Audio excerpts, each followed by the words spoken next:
Yep, he's ready. Kirby, we almost saw you there for a split second. Hey, I got to get my headphones here. I don't even know where they're at. But how you doing? How you doing? I was looking forward to your wry smile. Reed, I'm doing well. When I saw that you were hosting the show, I was just so excited to see your face on this lovely Tuesday morning. When you sick your dogs on X.com on me, is that the same smile that you have every time you do it? 100%. I love it. I love it. All right, let's get into yesterday's game. And like you and you mentioned that I'm hosting the show. I ain't gonna hide from it. I'll stand tall. The Reds win Game 1 against the Cubs. It felt like, to me, as a Cubs fan, this kind of seemed like a number one contender match, and where we're the Cubs are trying to show that they can play with the big dogs and the Brewers and the Reds. But the Reds obviously gain a game over the Cubs, winning 6-5, getting all the runs in the first 3 innings. How important it was for the Reds to give themselves a little breathing room, because not only did they beat the Cubs, but also the Brewers lost. Yeah, I think it was huge to get the first win of this series. Kind of slow down the Cubs' momentum that they had coming in. Obviously, you're not going to expect the Nationals to win a lot more against the Brewers. It's possible. Sure. You never know. Anything can happen in baseball. Look, when you can gain a game on the Brewers, it's I think a big deal. Yeah, we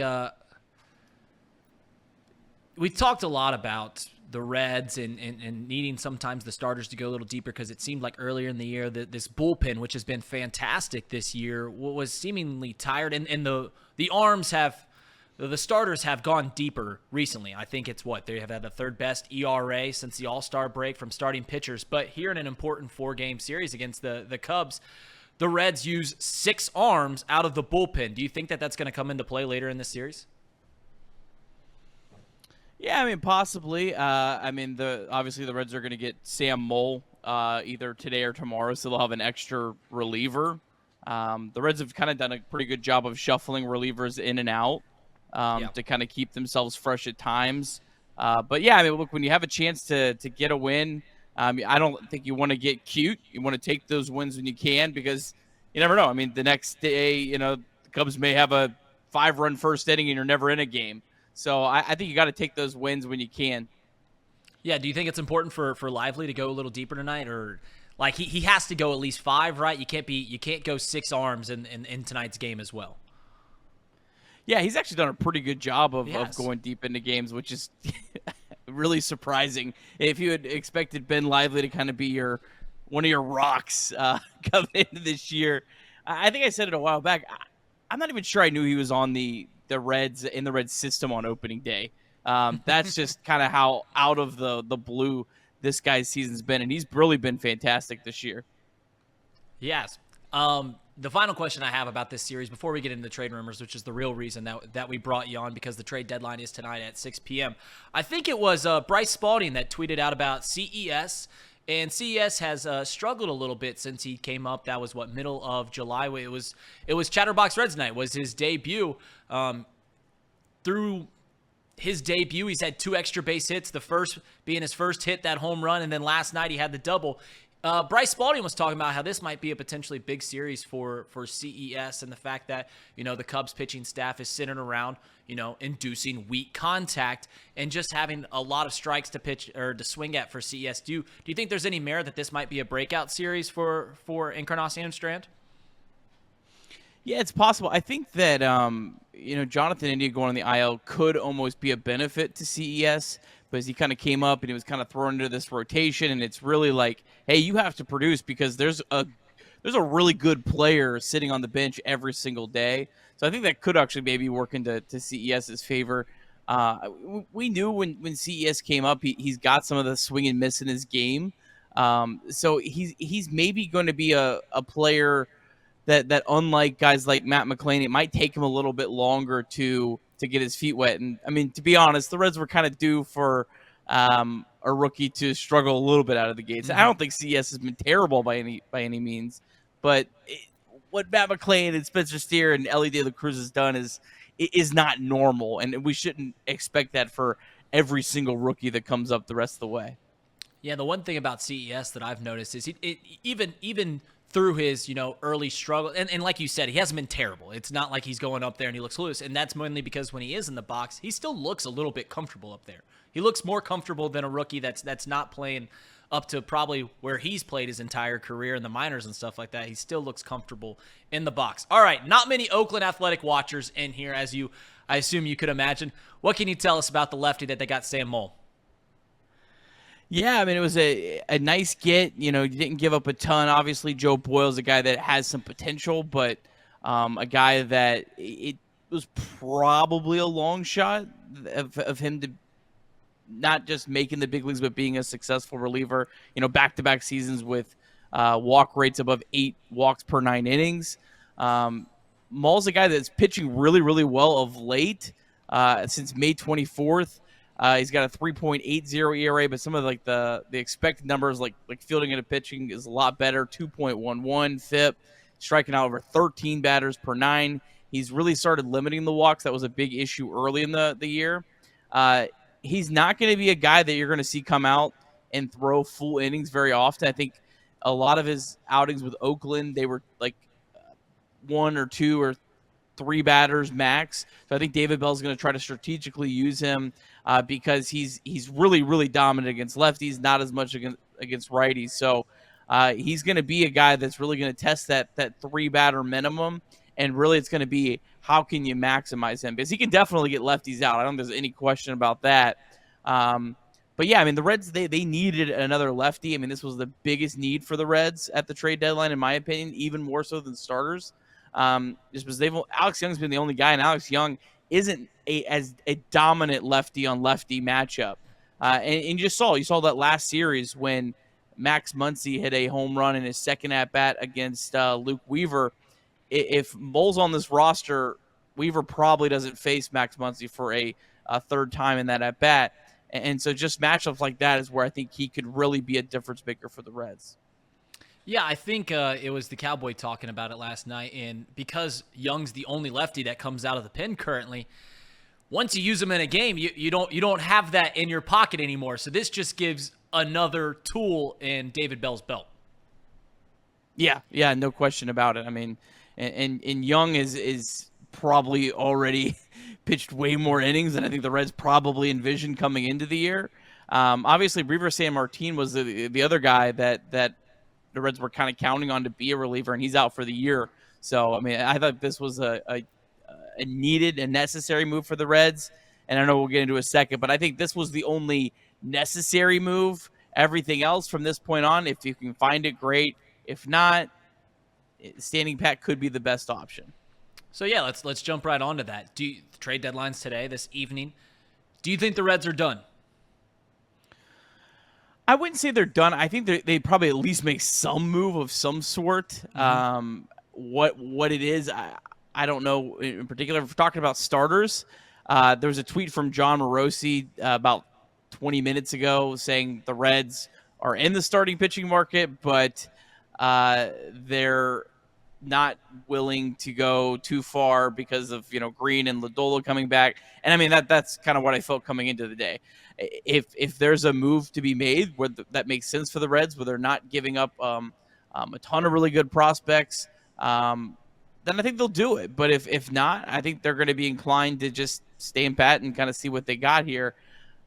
I almost kind of feel like if the Reds do make a trade for a starter, it might be at 5:55 p.m. tonight. It might be that team that has a starter. They really have to get rid of them. They haven't got what they want, and they'll be like, fine, crawl. We'll take what you get.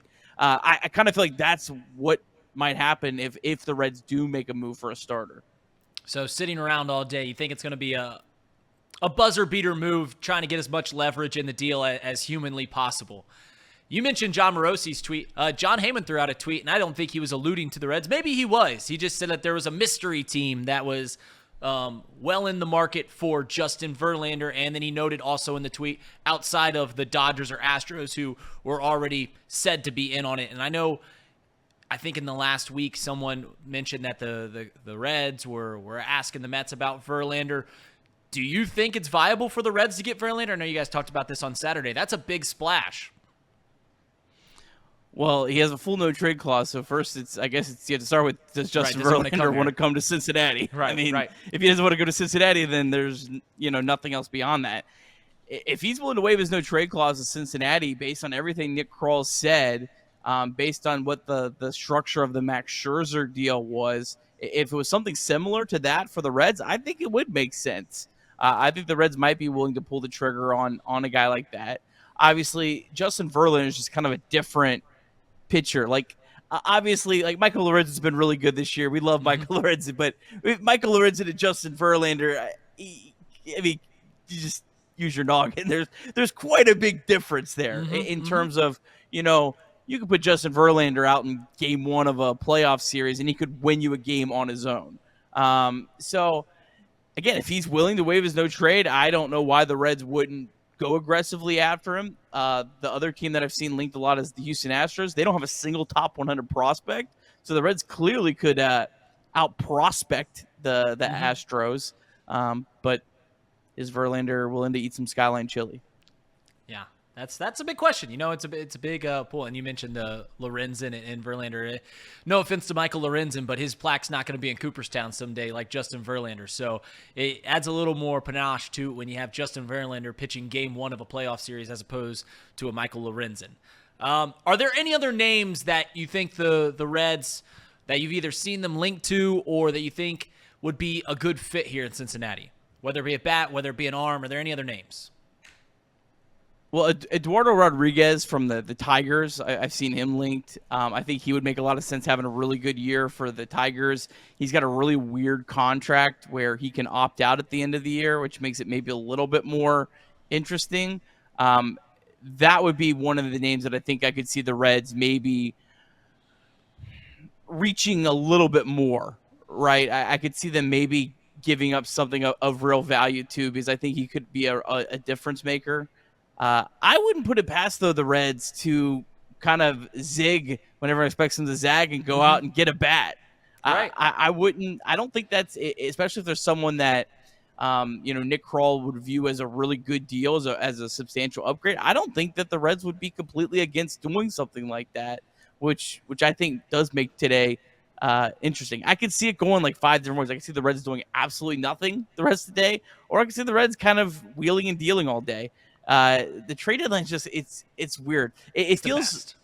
Does it feel to you, Reed, like it's eerily quiet right now? Yesterday, well, the past few days were a little explosive, but yeah, today's pretty quiet.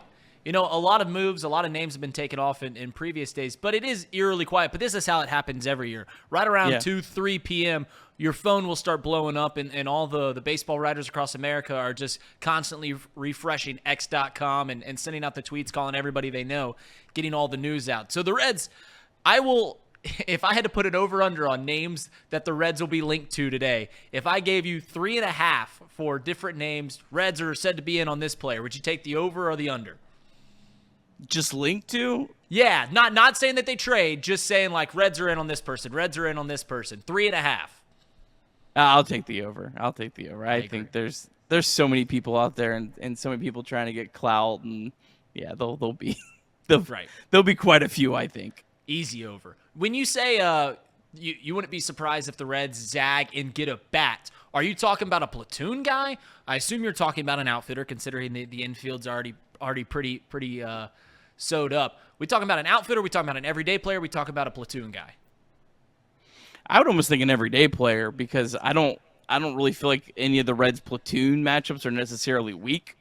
I feel like Senzel, Newman, Fairchild are all pretty solid, bats against left-handed pitchers. I don't see a player out there that would be in a platoon role that would be a huge upgrade. I honestly haven't really looked at the names market for hitters, just because that hasn't been a big area of concern. But Nick Krall had some comments yesterday, and you always take a general manager's comments this week with a very, very large grain of salt. But the fact that he put it out there that we're looking for anything that helps our team upgrade, and he specifically said hitters, I was kind of like, oh, okay. That kind of threw me for a loop. Maybe it's just, him just, doing normal general manager speak this time of year.